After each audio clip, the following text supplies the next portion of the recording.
Wembley week starts right here. Working with the chairman must give you a chance of playing, but it's been a long wait for Kurt Sorensen. Jason Robinson has raced into the record books this year, 3 medals in his first season. Now Wembley provides him with his greatest challenge. He's no slow coach, but it might be the end of the road for Emosi Kaloto. Widnes must face Wigan at Wembley without him. And it's all change in Yorkshire. John Joyner signs in at Castleford, while Gary Hetherington signs out at Sheffield. But first to St Helens, who took Wigan so close in the big league. They set sail for Old Trafford in style on Friday. They're so close to the big time.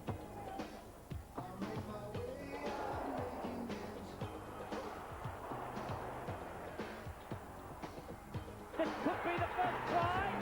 Now he collides with the post, but he scores.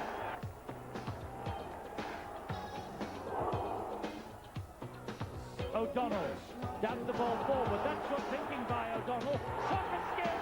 Great try. Oh, brilliant from O'Donnell.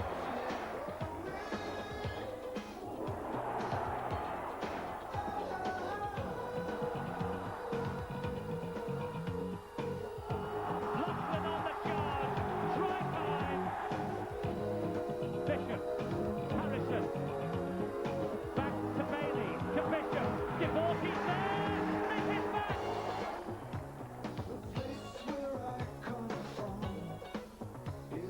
This is Chris Joint on the charge. Griffiths is there. Lyons there too. But Griffiths has got it now.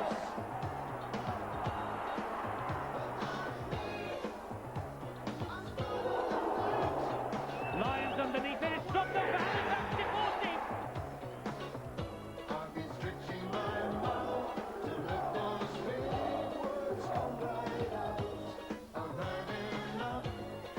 This is John Bentley. He's got Riley and Nicol to beat it. Bentley scores. St Helens go on to the Premiership semi-finals. And who knows, all the way to Old Trafford, perhaps. Well, it's a Wembley special on Boots and All tonight. As Widnes and Wigan head for the Twin Towers, we'll be concentrating on the personalities who'll grace the big day. And we've 2 special guests to meet later on. A man who never got to Wembley as a player, but who never misses the big occasion these days, is the resident big league expert. It's Steve-O, as usual. Well, we'll talk about the Challenge Cup final all night. First, 2 highlights of the weekend, and it was Old Trafford on May the 16th that occupied the minds of the players involved in the Stones Bitter Premiership.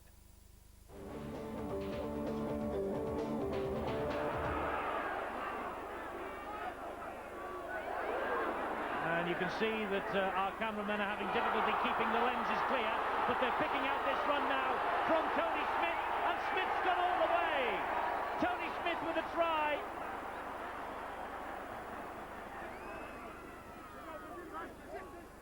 Derek Fox, David Heron and Neil Summers. Sees a little gap as Summers scampers his way forward. The support was there from Anderson, but a Castleford hadn't touched it. That's a try. Try for Bree McKenzie.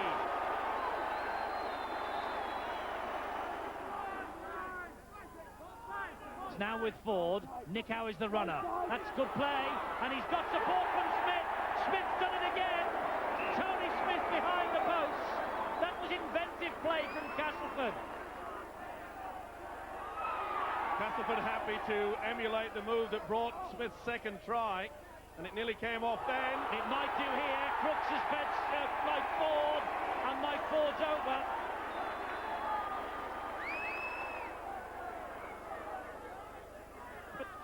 A little drop goal attempt from Stedman, and that stretches the lead even further. Warrington got the first point on the board at Central Park through Greg Mackey's early drop goal. But that was before Wigan, and in particular Martin Afire, got into their stride.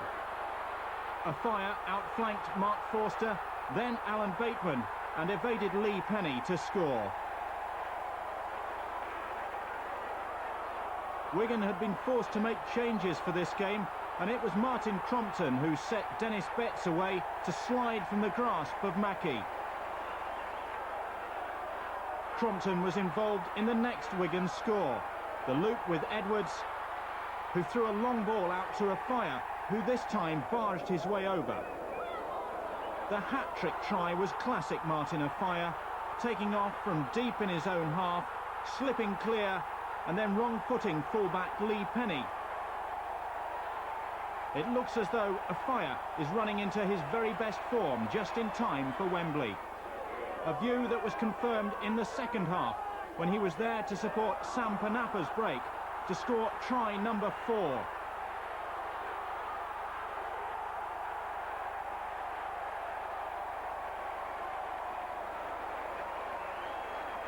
Warrington's only try came when substitute Paul Derbyshire followed up a little kick ahead from Dwayne Mann and touched down the loose ball.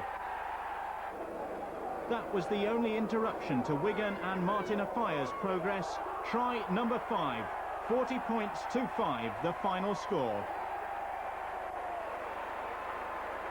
Revenge as well as the Premiership on the agenda for Leeds at Widnes, but here's a crucial moment for the Chemics Wembley build-up. John Devereux injuring his shoulder, scoring their opening try. Two former Widnes players played a big part in Leeds' crucial try early in the second half. Andy Gregory complete with headband, waiting until just the right moment, and then releasing Alan Tate, who brushed off Sorensen's challenge, and Gary Schofield scored easily. And it was Gregory again whose darting run tormented Widnes once more as he set up Simon Irving's second try. Again, the pass delayed to just the right moment, and Leeds through to face Saints in the semi-final.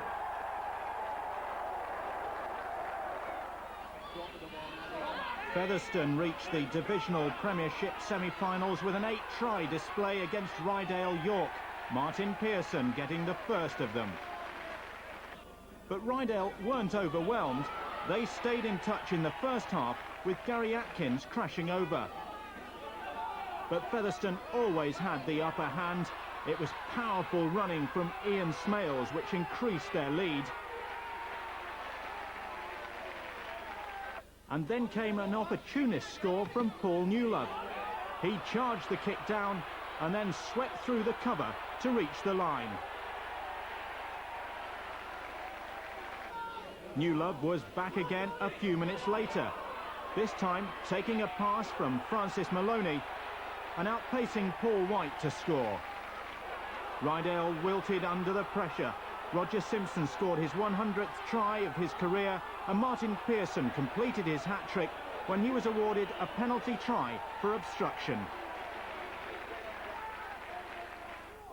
Third Division Dewsbury gave Oldham a mighty fright at Watersheddings, but it looked ominous for Dewsbury when Darren Abrams stood in the tackle long enough to fire out the pass looking for Richard Russell. But scrum half Sean Devine was the most alert man as he hacked on and touched down. And then when slack Dewsbury defending allowed fullback Wally Gibson to weave his way to the line for a fine individual try, things were looking ominous for the third division team. But to their credit, they hit back before the break. Oldham caught out in defence, and Darren Rogers with just enough pace to get home. 14-4 at half-time. In the second half, Dewsbury showed guts and determination to really make a fight of it. Glenn Bell making the initial break. Centre Marquis Charles was in support, and his pass over the top found Neil Kelly. He helped it on to Eddie Rombo, who got down under the posts. And then when prop forward Glenn Bell stormed his way over in the last minute to level the scores, it was left to Aussie Greg Pearce to add the extras for victory. Under pressure, though, he missed. And Oldham lived to fight Wednesday's replay.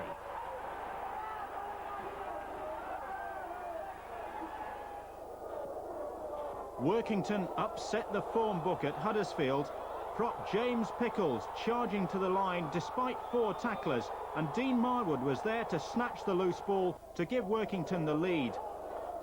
Huddersfield came back with a try created by Gary Coulter and substitute Joe Nadoli, who sent Ian Thomas away round the defence to score in the corner. Workington came up with a try of the game on the hour. Tony Kay making a great break out of defence, supported on the inside by Desi Drummond, who took the pass as the Huddersfield defenders took each other. There was a consolation try for Huddersfield in injury time. It was Brad Davis plunging over, but Workington Town were surprise winners, 24-10. An explosive start at Rochdale, sparked off by Mike Kuwaiti's high challenge. That incensed the Keighley players, but Carlton Farrell ran yards to get involved. A real brawl, the referee doing his best to control it, eventually sin-binning Farrell, and so too Matt Calland of Rochdale. Then at last the rugby took over, and Keighley scored a fine try. Lovely long ball coming up here, and then John Vasilev darting his way to the line. Then Joe Grimmer scored a wonderful individual effort. It was a barnstorming run from halfway out, and he touched down right underneath the posts. Keighley at this point looked to have the game in their pockets.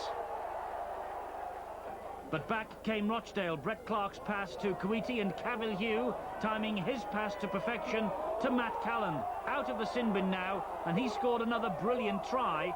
They were 14-6 down though, Rochdale, at half-time. But what a fight back in the second half when Rochdale Hornets clinched it, and this probably the best of their tries. Cavill Hugh again at the heart of the move. A great pass too for the hooker Richard Pashnuk, who strolled in unopposed. And so as a result of the weekend's action, we now know the lineup for the semi-final in the First Division Premiership. Wigan will play Castleford, St Helens meet Leeds. The match is to take place weekend after next. Now, the divisional Premiership picture is a little more confusing. If Oldham win their replay with Dewsbury, it'll be Featherstone against Workington and Oldham against Rochdale. But if Dewsbury win on Wednesday night, it's 6 o'clock now, by the way, the replay. 6 o'clock kick-off for Wednesday night's replay. Well, if Dewsbury win, they will play Featherstone, while Rochdale will entertain Workington. Let's confirm when you can see those Premiership semi-finals here on Sky. Wigan against Castleford, Friday the 7th of May, live and exclusive at 7 o'clock. And the second semi-final, Saints against Leeds from Knowsley Road. That's exclusive to Sky Sports 2. Sunday, May the 9th at 8 o'clock. Make a note of that slightly later time. News of other important rugby league dates here on Sky. May the 14th, at the start of the Premiership weekend, it's the night of the Man of Steel Awards. The ceremony live and exclusive right here. And on the big day itself, don't forget our 7-hour extravaganza from Old Trafford, 11 o'clock until 6, the Academy Cup final, the Divisional Premiership, and then the big one itself, a typical Aussie Grand Final day, and that's another first for British television. Now, talking of Australia, the results from down under, round 7 of the Winfield Cup, wins for Canberra, Cronulla, Easts, Manly, Balmain, Souths, Brisbane and Newcastle. And so after 7 rounds, the St George Dragons stay top, despite suffering their first defeat against the Broncos yesterday. Norths are second, East's third, Canterbury next, and Brisbane make up the 5. And at the bottom, Penrith, the premiers of 2 years ago, are surprisingly down there at the foot of the table. So there we are, that's the way things look in Australia, but here at home, a wonderful weekend of Premiership action behind us. And Steve, I suppose the headline maker's got to be Workington and your old club, Dewsbury.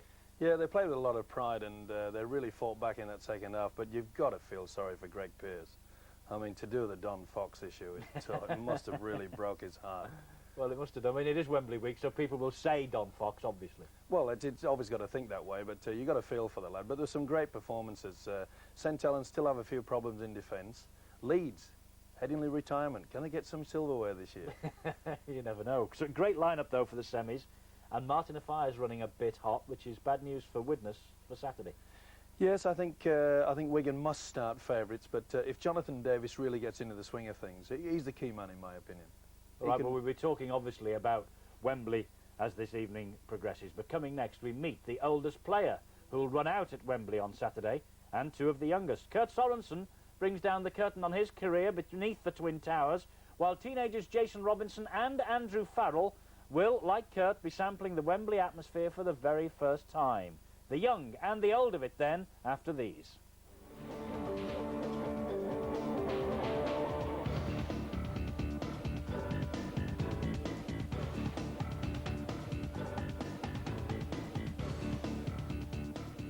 Rugby League's Personality of the Year will be announced on May the 14th, when the identity of the Man of Steel will be known.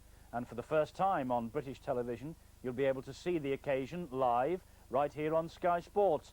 Big night kicks off the Premiership finals weekend, And if you want to go to Old Trafford as a VIP guest of Sky's big league team, here now another chance to enter the Stones Bitter Man of Steel prize draw. We have VIP tickets to give away for Old Trafford. It's simple to enter the prize draw. All we want you to do is tell us the years these stars were named the Man of Steel. Here's a fire. Acres of space ahead of him. Touching field. Great try. Martin a fire.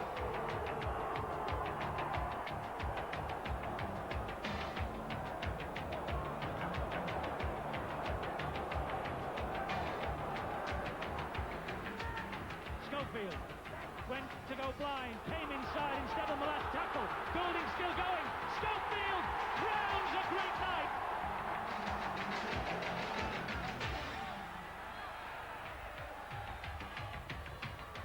Miller, dummying, and still going.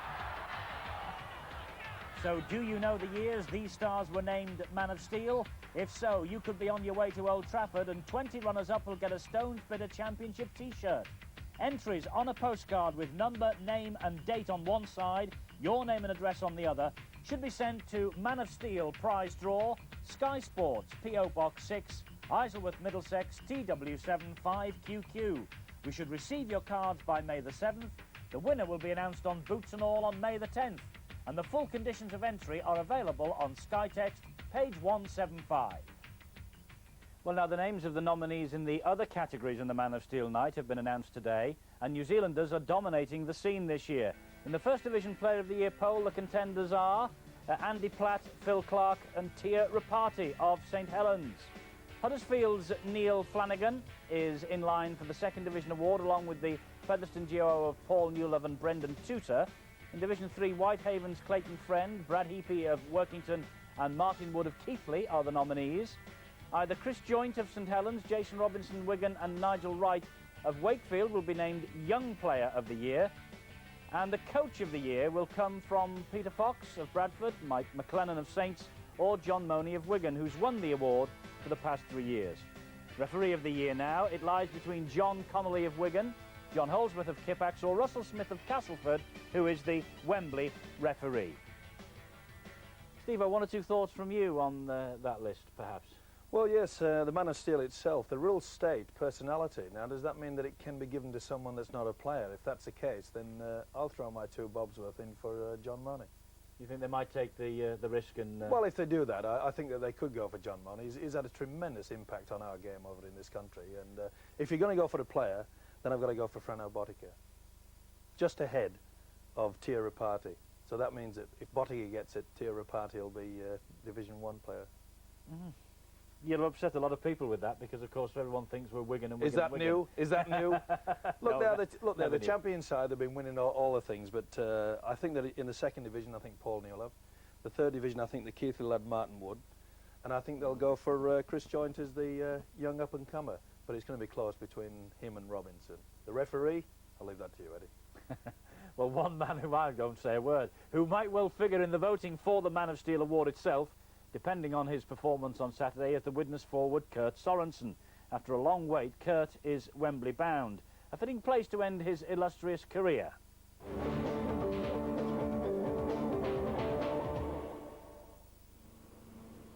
Meet the management.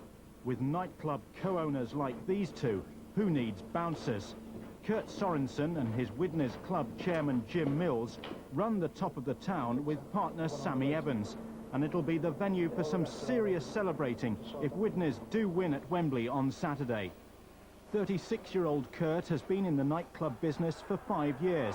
He's been involved at Widnes for nearly 9 years, and he'd thought a Wembley final was something that had passed him by. I was beginning to think that, you know, after all the years I was at Widnes, and, you know, I wasn't getting really much younger, but I was always hopeful. Are you just as excited as the younger members of the squad? I think I'm probably more excited than the younger guys. Actually, there's a few younger guys that have actually been to Wembley, Bobby Goulding and David Myers, so yeah, I'm pretty excited about it. Jim Mills and Kurt Sorensen go back a long way to a bruising Wales-New Zealand test in 1975 when Jim was sent off. A lot of people say, you know, he's getting on at 36, but Kurt's always looked after himself. He's been a model professional. He's always been a tremendous trainer, looked after himself. And when they go out at Wembley, although Kurt may be one of the oldest on the field, there won't be anybody fitter. I can assure everybody of that. He's a tremendous trainer, and he's in tremendous nick at the moment. He's looking forward to the job. I'm glad he's got there because, you know, we've been in a few semi-finals and we've just been tipped. And, you know, it's nice for Kurt to go there because there's a lot of great players never played at Wembley. And Kurt has worked so tremendously hard over the years, and he's been a tremendous club man for Widnes, that it'll be a nice reward for Kurt to finish his days playing at Wembley.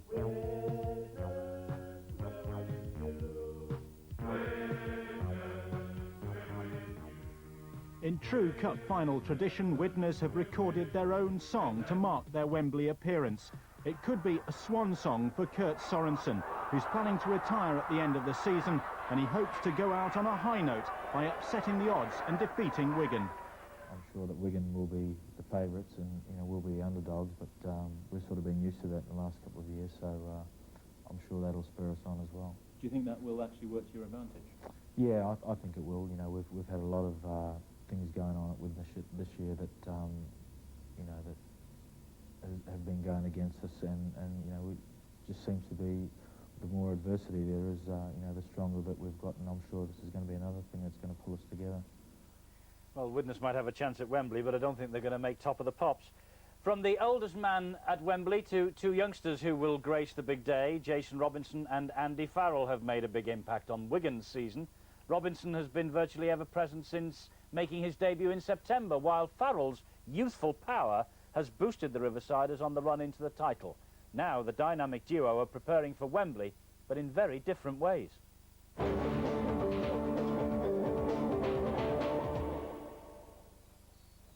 Jason Robinson has made rapid strides in his brief rugby league career. The 18-year-old, who Wigan signed from under the noses of the big Yorkshire clubs, has already established himself as a first-team player after just one season in the Alliance side. His power and his pace have earned him plenty of tries. Here's a young man at the start of his career, and what a career it promises to be. Robinson with a fire. He has the confidence. Great play, Robinson, light under the sticks. Last season I was playing mostly academy football, and it was just a dream to get into the first team, and I got my chance at the start of the season, and I've been in every game since. You know, so for my age, you know, it's a dream for any lad my age. Another of the Wigan youngsters who's impressed in recent weeks is forward Andy Farrell.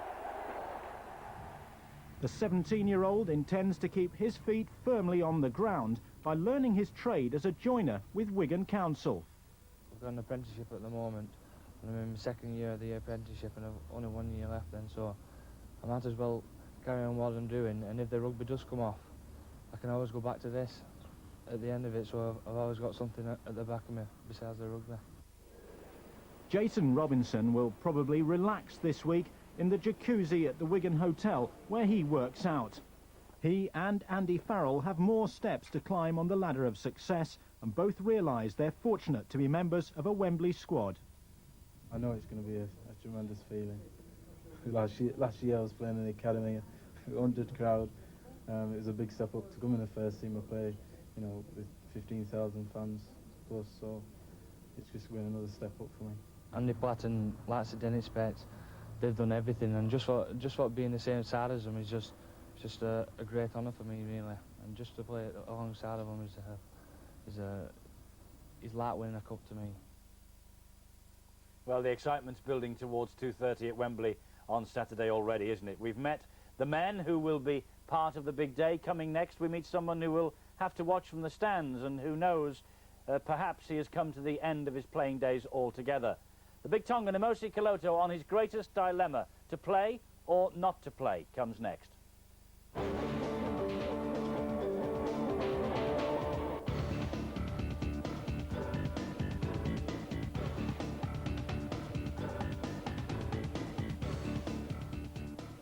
Well, Wembley is always one of Rugby League's biggest occasions, but just imagine how you'd feel if you'd battled your way through to the big day and then you got injured and missed it. Wigan's Billy McGuinty falls into that category, and he faces surgery on a knee injury in the summer. We wish him well. But for one Widnes star, Wembley isn't the only occasion he could be missing. Injury is threatening his very career.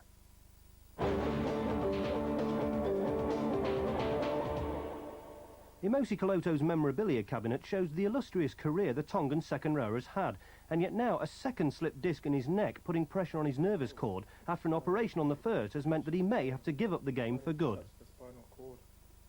It's not as bad as the first one, but it's bad enough that if I have another bank on it, that will go in further and that will cut the cord. I had a tackle on my head, and it went backward, which I felt this electric shock going through my body right down to my arms. Since he heard the news 2 weeks ago, Emosi hasn't trained with Widnes, but has spent much of his time at home studying, although he hasn't given up hope of a comeback. Deep down, I still feel that appetite to go back to play. I'm still hungry, and I still enjoy my rugby, and that feeling hasn't faded away. So at the moment, I can't accept not playing at all. So I'll try and do and find out if there's anyone who could advise me and help me and give me some more information if I could go back to play. Koloto was used to dishing out and taking the big hits in the big league, but now just one of those crunching tackles, like this one, could be fatal for the ex-Union star. At the moment, it's okay for me to just to live day-to-day life with no effects on me on my body. But he said that if I get another knock on it, the result is going to be very, I could end up on the wheelchair. While Sky Sports now provides much of Emosi's entertainment, on Saturday the action will be at Wembley, something which he deeply regrets missing. Right throughout my career, it seems that every time there's a big game or there's a big match coming up, I seems to get injured just before it. I could sit here and tell you a few stories about my career, but I mean this just another bad luck for me. In the meantime, if the phone rings with an offer of repair for the Tongan, he won't be slow in picking it up. Hello. Emosi Koloto is only 28, and there he is at the crossroads for his career. Steve-O, a man of 28, forward like Emosi, the way he plays, he should really be in his prime, shouldn't he? Yeah, it's a shame, really. It's very sad for him to have an injury like that, and he's got to take medical advice, really. He's got to take real care, hasn't he, to be fair, because it could be the most tragic of circumstances if he does come back and things go wrong. Well, I mean, I can remember going back when I was 22 years of age, which is quite a long time, actually. But got a good memory. Yeah, I was. I mean, I went through the same situation. I was told by a specialist with a spinal problem, but mine wasn't at the top of the spine; it was at the bottom in the lumbar region. And they told me I had to pack in my career, and I went for separate advice, and they told me that I could continue playing, and I played another 10 years professional. But I had to wear a corset, which had a... Don't laugh, it wasn't one of those pink ones. Was that to keep your nylons up, was it then? No, it wasn't one of those pink ones. But it was a specially made corset, which had actually a steel plate in the bottom of the spine, which prevented me from being tackled from the front. So I continued on, and I hope that... because he loves the game, does Koloto. I didn't mean to be frivolous then, really, about your corset, but, I mean, just very quickly, if you were in Koloto's shoes, what would you do? Would you go on or pack in? Well, you can look for professional advice, and if the professional advice says retire, then I think he'll retire, go into coaching. Well, in Yorkshire, there are changes afoot. Castleford have announced the name of their new coach to take over from Darrell van der Velde, and at Sheffield Eagles, Gary Hetherington has decided he's going to stand down after 7 years in charge of team affairs. Well, Mark Wallace has been into White Rose territory and has visited both clubs. If you're new to the game on Sky Sports, hope you're enjoying what you're seeing. It's a real battle, this, and that's a great run from Joyner, and Joyner scores! After over 600 appearances for Castleford in a 20-year career, John Joyner has now been appointed as the new Tigers coach, with Alan Agar as his coaching coordinator. So why did the two men believe they were right for the jobs? Yeah, I think I'm a fair judge of a player. I've learnt a hell of a lot off Daryl since the 5 years he's been at the club. I'd like to think that it ain't only that I'm English, is that I've got the job, because they obviously think I am the best man for the job. John's taking his first job, and the Castleford people approached me to see if I'd work alongside of him, and it suits me fine, and I think I can be of a help to John. I've been happy at Halifax, I've enjoyed my stay, but Malcolm leads from the front, and at times it's a little frustrating, and I feel that I'll have more input at Castleford, and as I say, I hope that I can help John in his first job. One of the directors who was keen to appoint Joyner was the next Castleford chairman, Eddie Ashton, who is quick to point out why they also appointed Agar. Well, we did feel, I mean, John, it's just had one season with the Alliance team, and we felt that he needed that extra support, and also that John can get on with the coaching, where Alan will come in and take a lot of problems, i.e. if there's any discipline problems. After supporting Castleford as a boy, John Joyner is rightly proud of the team. So what now are his plans for the future? As far as the first team goes, I'd like us to be challenging for the championship. I hope that we can get a good youth structure coming through, so young players, local talent can come through the academy, through the A team, and eventually play with the first team. Meanwhile, in Pontefract, just outside Castleford, Gary Hetherington told us why he had stepped down as Sheffield's coach after 7 years in charge. 7 years is a long time, particularly to be coaching the same team, and I felt that the time was right for both myself and my assistant Steve Ferris, and also for the team, because the nucleus of that team has been together now for quite a long time, and I feel the team needs a change, and probably so do I. Is that the only reason, just the time element? Is there any other reasons? No, that was one. The second one was the fact that Sheffield Eagles are now in the First Division, and as anybody knows, it's quite a big business now, ever-increasing business, that I need to put more time into a lot of other aspects of the club.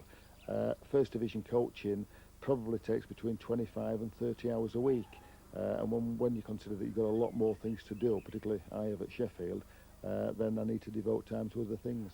After Hetherington announced he was stepping down as the Eagles coach, the Australian Gary Jack was the name on many lips to take over the post. So were there any truth in these rumours? Gary Jack is a player that has joined us and had an excellent season this year and is looking to play one more year. It is Gary's intention to go into coaching, and I've no doubt that he's got the abilities to make a success of the job. Now, whether Gary Jack would be right for Sheffield Eagles next season is very debatable, because I think we can all appreciate that playing and coaching, particularly at First Division level, is a very demanding job. And the fact that Gary's actually no experience in coaching is another factor to be taken into account. I've no doubt that Gary Jack will succeed in coaching at some stage, but I would have to say at this stage that it's doubtful whether he'd be looking to do the Sheffield Eagles job next season. Gary Hetherington, who's stepping down as coach, he stays on as chairman, of course. Let's hope he looks British for his coaching appointment. And great, Steve-O, to see one of the big clubs, the really big clubs in the game, Castleford, going for John Joyner, who's an Englishman. I know he said he hopes it's not just the fact that he's British that he's got it, but it's great to see, isn't it? Well, I think it's a great move by Castleford, but mainly the fact that they've brought in a little bit of backing as well. Alan Agar's been there, done that. He's got a lot of experience. John Joyner, great experienced footballer. And as he mentioned, he's had 5 years behind Daryl Vanderveld. And Daryl's done a damn fine job at Castleford. Gary Hetherington, well, I think he's done the right thing, because he obviously wants to put his heart and soul into a financial platform to make sure that Sheffield will continue on for many, many years to come. And I think that the time is right for him to move over and bring in a new coach. But whether it'll be an English one, that'll be the bone of contention, wasn't it, really? We'll wait and see. Coming next, we meet the man in the middle for Wembley. He's the youngest whistler ever to take control of the big day. Russell Smith of Castleford. He's had a fine season and has been sharpening up his fitness for the wide open spaces of Wembley this week. Also, after the break, beat Steve-O, and another replica jersey's up for grabs.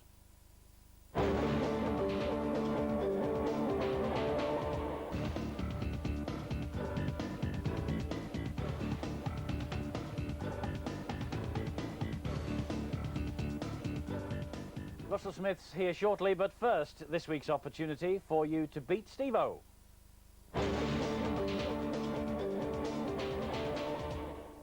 And first of all, the results from this weekend, all correct in the Stones Bitter First Division Premiership, 4 out of 4, but 2 out of 4 in the Divisional Premiership, although the Dewsbury draw would have been very hard to predict. Well, this week's winner is Mrs. Pam Fenton of Swansea, who wins the jersey of her choice. And this week, as there's just the Challenge Cup final to concentrate on, Steve-O has gone slightly different than usual. We want you to correctly predict the number of points that will be scored in the final. And what have you predicted, sir? 31. It'll be close, but Wigan just. Oh, well, that won't go down too clever in Widnes, but if you fancy your chances of beating him, here as usual is the address. Beat Steve-O, Sky Sports, P.O. Box 6, Grant Way, Isleworth, Middlesex, TW7 5QQ. Now then, back to our Challenge Cup final build-up, and the job of controlling the big match has gone to 29-year-old Russell Smith. It'll be a big day for Russell from Castleford, who will become the youngest referee ever to officiate at a Challenge Cup final. But he's already proved he's got the nerve for the big occasion.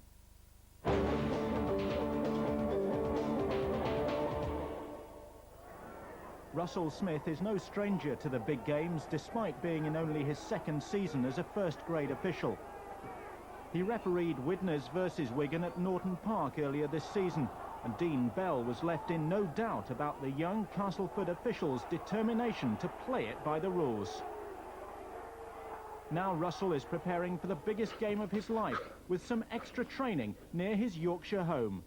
You could say a little bit surprised, obviously overjoyed, tremendously honoured to have managed to got that. What is possibly the pinnacle in the game at such an early age and at such an early stage in my career. How do you feel about it? Are you apprehensive? Are you looking forward to it, or what? Certainly not apprehensive. Obviously there's a lot at stake, it's a big occasion, it's important to put a good performance in on the day, but it's basically another game, a vital game at that, but it's only a piece of grass in London as against in Yorkshire, Cumbria or Lancashire. Russell is a nominee for Stones Bitter Referee of the Year, along with John Connolly and John Holdsworth, who will actually be the reserve official at Wembley. It's obviously an honour to have John by my side, and I can learn tremendously from his experience. He's been there, he's done it on a couple of occasions himself, he's actually refereed the game, and he's been there twice previously. Once as reserve for Fedlin, and once for Tennant. So John's experience can only assist, and I'm sure, as he has indicated already, if there's anything he can do for me, he'll be there looking over my shoulder to give me as much advice as possible. So I'm very, very pleased I've got his experience with me. Russell Smith was on Bradford Northern's books as a young man, but he opted for a business career and is now a partner in a plant hire firm. How much of a compensation is it for you to be involved at this sort of level? The game has always been my life, and when I was drifting out of the game there was something missing. It was my own choice through work commitments that I had to stop playing, so I don't blame anyone. No fallout with the club or anything. But being able to get back into the one game that I do love has been tremendous. And now that I'm at this stage, in charge of players that I've watched and respected for so long, it's really a little bit of a dream come true. Well, let's hope Russell has a big day on Saturday as well. Time now for us to meet our special guests on Boots and All tonight, and for the next, well, a few minutes we'll talk about Wembley. From Widnes, the former scrum half Reg Bowden, who's now on the club's committee and who played at Wembley in 1975, 76, 77, 79. And the man who refereed the last Widnes-Wigan final of 1984, Billy Thompson. It was the last of his 3 Wembley appearances. Gentlemen, welcome. Great to see you. Reg, we've got to come to you first because the talk is all of doom and gloom at Widnes and the injuries and all this sort of business. What sort of mood have you left the camp? Well, the camp at the moment, it's in a mood of there's quite a few players been injured. Phil's not had the best run in for Wembley that most teams would like to have. He's had quite a few injuries with centres and his full-back, and a few of the forwards. Feel sorry for Paul Moriarty yesterday, breaking his arm yesterday. Devastating for the lad. You know, we've got a few forwards like Mosi Cloto, who's been pulled out, as we've seen earlier on, with his neck, and we hope everything goes well for him.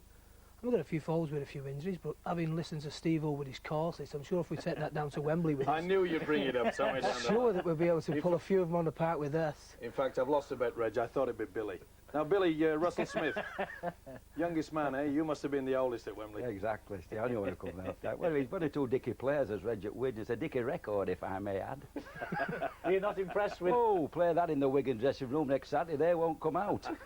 Well, I think a bit more earth space, Bill. I mean, it would have been number one, this record. It's not have the earth space. It's one of the best records ever made, you know. What was I couldn't quite catch the lyrics. What was the thread of it all, Reggie? It's just that Widnes, you know, everybody's with them. That's what the main thing is. Everybody in Widnes is with them. Steve-o. As long as they're shouting that at Wembley. Reg, how can Widnes beat Wigan? Because you really gave it to Leeds in that semi-final. Well, I think so. We didn't play at all well yesterday, especially when Devereux went off. John Devereux has been one of our best players, I'd say, all season, and we seem to play a little bit to that wing. But we can beat Wigan exactly the same as we beat anybody else in any cup match. All we've got to do is it's the engine room. You know that, Steve-o. Yeah. You get your 6 forwards running hard and strong and tackling hard, and everything runs off them, doesn't it? Because if Sorensen and Harvey Howard get really into it, because I thought that they were the reason that you beat Leeds in the semi-final. They really went to town, didn't they, in the first 20 minutes? They did, but I didn't know you were picking the team. But apparently you've picked Sorensen and Howard, have you? Listen, Reg, you ought to Does know Phil by know now. about this? You've watched this programme long enough. He picks everything. Well, it's fair enough. Well, I feel that's the only way that they can beat Wigan is, as Reg said, to get the engine room going. They've got to get on top, and they've got to try to get Wigan going backwards. They've got to be given a fair crack by the referee as well. And of course, you used to give every team a fair Well, crack. Russell Smith's had an outstanding season, you know, this lad. And I think he's got there on merit, to be honest. And I see the game, although Wigan have definitely favourites, as you've said, Steve-o, but if Jonathan Davis can get his act together, he's a big match player, you know, and he can cause them all kind of problems. Would you love to be swapping places with Russell Smith for Saturday? Oh, would love anybody that was on a Wembley. I'd love to swap What, with the places wages that they play the referees? No way would he go He'll on. be going on for that £14 I went on for, will he? And he'll have everything sponsored, which we weren't like in the So old you took days. the money then, Bill, when rather than the medal? I've still got it. I think you owe me a few quid over the years, Steve-o. But you're right, though, Bill. I think if... but Jonathan Davis has the skills. There's no doubt about that. But if the forwards aren't moving the Wigan pack backwards, then he's not going to have much space, is he, really? They're such a professional side, is Wigan. You can't see any weaknesses in the team at all. That's the thing about them. I mean, they've career players and Dev players, you know, they've every chance, but I don't think they'll beat them. But I don't think it'll be as a one-way traffic as the last 5 have been, to be honest, because let's face it, the last 5 Wembley Cup final have been virtually over at half-time. That's true. I mean, Reg, do Widnes go down in fear and trepidation, or do they enjoy the fact that you are the underdogs? Well, I think anybody who's the underdog, you can't lose, really. But having said that, Widnes don't want to go as the underdog. I mean, Widnes have played really well. They played excellence in the semi-final against Leeds. I mean, that was a devastation. You know, we absolutely blitzed Leeds in the semi-final. And we've been playing well ever since Christmas. We've been hitting every team as well and as hard as what Wigan have. It's just so ever since the semi-final, we've come across a couple of injuries. We have not got the backup that Wigan have. I mean, Wigan monopolise all the young kids because they've got the money. They buy the young kids early on. They buy them in quantity. So at the end of the day, they've got quality. And them that don't come through, they just sell off to other clubs. Not just the young kids, though. I mean, there is a fellow there called Martin Afari, you know all about. How on earth do Widnes stop Martin Afari? Well, we've got these little cups that you put round his legs, you know what I mean? And just stop him running. So I mean, he's a brilliant player. I'd say he's one of the best wingers I've ever seen. He's been a great asset for Widnes. He's been a great asset when he left Widnes for the club in financial terms. But the thing is, he is a big match winner, and Wembley's his stage, isn't it? So it just depends on the day who's marking him and whether you give him any room or not. Could you kept up with him, Billy? Pace for pace? Difficulty. I kept up with Joe Lydon, you know, in 1984, and he went the length of the field twice, but I think Martin might just have beat me to it. But it can be stopped. I mean, we've seen in this season that Martin can be snuffed out of the game. I mean, I know it's a wide open spaces at Wembley, but the ball has to get out to him. And if they can play very, very tight football, Widnes, I think they're in with a good shot. OK, I've tipped Wigan, but I don't think there'll be much in it. I agree with Billy. There's a lot of people in Widnes made up you've tipped Wigan, Steve-o, you know. It's the first time there's quite a few later. Yeah, there's a lot of people who are happy because they usually tip Steve-o, if he's got the wide open spaces, a fire, and he gets on the outside and plenty of room, he's going to be devastated. But if you stop the ball getting over to him, you know, close up, and stop the ball getting to him, then you have every chance. And also, Widnes do have a little fella called Bobby Goulding, who is playing excellent football. I think he can fire it right up.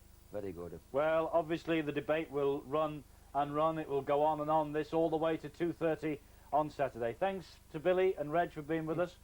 Steve and I won't be here, of course, this weekend because there is the small matter of the Challenge Cup final, but it's the Premiership semi-finals week's time. See you then.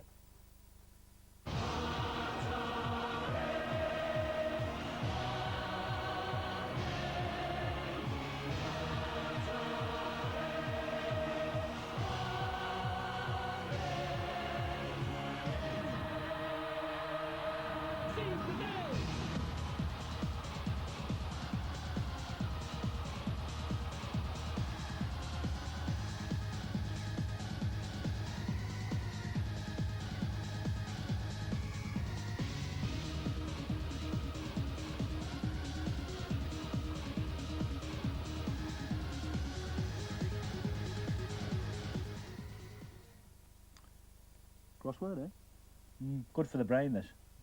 What do you do, rub it in? Very funny. Bet you stuck. No. Can I help? OK. League coach. 5 letters and ends in a T. Tamati.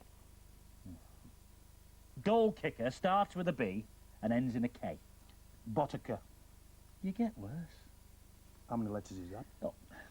League boss ends with a C. Easy. Lindsay. Oh, I've got one. Bald rugby league TV commentator ends with an R.